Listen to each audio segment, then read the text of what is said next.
رئيس منظمة التضامن الجامعي الأمريكي، رئيس الجلسة، الحضور الكريم، يشرفني أن أمثل زملائي المحامين،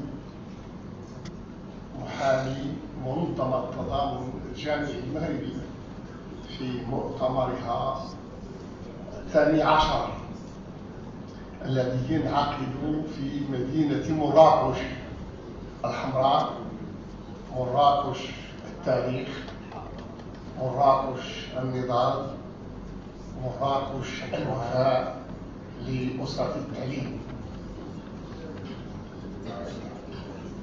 ينعقد مؤتمركم تحت شعار تضامن أسرة التعليم ووحدتها أساس الدفاع عن المدرسة العمومية. وبالفعل المدرسة العمومية هي أساس كل تطور مجتمعي، وكل ترقيع سواها لا يمكن أن ينتج مجتمع المعرفة المطلق. أيها السادة والسيدات المؤتمرين والمؤتمرات، لا يمكن للماثل أمامكم إلا أن يشعر بأريج الزمان وعبق المكان، ويحس بدواخله رهبة بطوله أمام شيوخه الكرام الذين أشرفوا على تربيته وتعليمه، معترفا بأفاضلهم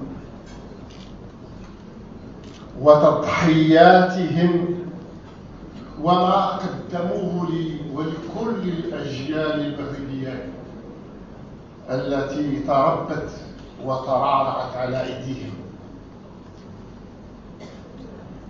إن المجتمع الذي لا يولي الاحترام والتقدير اللائقين بمكانة مدرسيه ومدرساته لا يمكن أن يتطور معرفيا وثقافيا، وبالتالي لا يمكن أن يرقى إلى مستوى الإنسانية.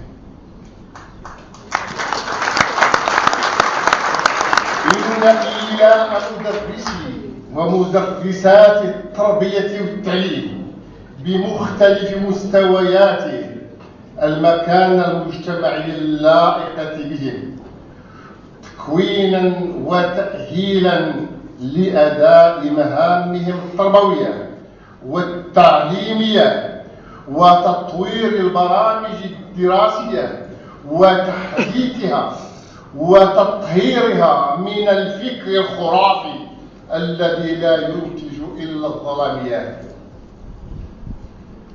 العالق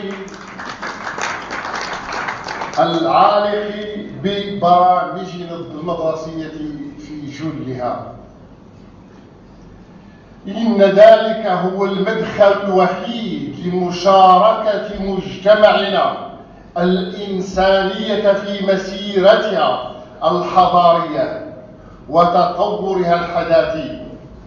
إن أدنى تخل عن إيلاء منظومة التعليمية في وظيفتها وعلى رأس أولوياتها مدرسين ومدرسات المكان المجتمعي اللائق بهم ماديا ومعنويا، واعتبار ذلك من ثوابت مجتمعنا، وأكثر من أن تلوكه الألسن كمادة قافلة للطحن السياسي والمزايدة الانتخابية.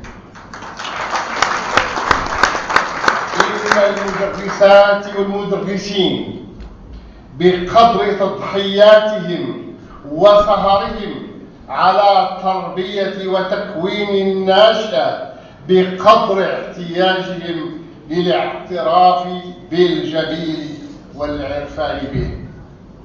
لكن بدل ذلك نحس بأن ما يختلف مجتمعنا هو قشور الحضارة الغربية التي تتقدم في النظريات التربوية والمنهجيات العلمية والطرق البيداغوجية والتكامل بين المؤسسة المدرسية والأسرية، حيث تكون لدينا تصور مقلوب أدى إلى نفور وتباعد بين المؤسستين التربويتين، الأسرة والمؤسسات التعليمية.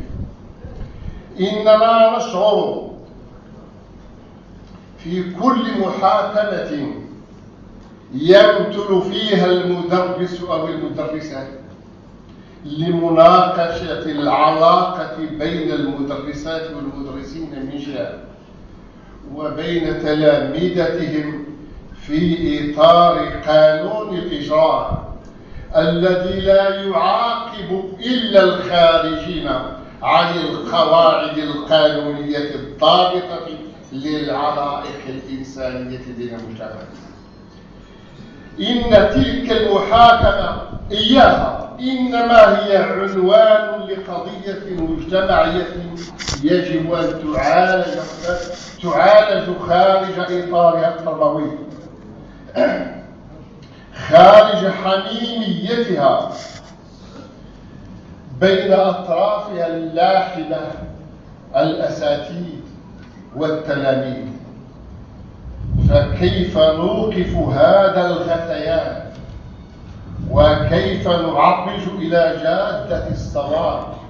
إن مؤسستكم مؤسسة التضامن الجامعي المغربي التي تلتئم في مؤتمرها 12 والتي ضحت وهي تعيش في مطلع عقلها 9 قد أصبحت مؤهلة وفي أكثر من ذلك لأن تتطارح مع مجتمعنا الإشكاليات التي أصبح تطرحها بإيجاد الحلول المبتكرة ضرورة مجتمعية، وحتى نصل إلى اللحظة المنشودة إياها أقترح أن يتكاتف التنسيق بين أطر المؤسسة ومكونات الدفاع، وأن نرسم جميعا وسويا خطة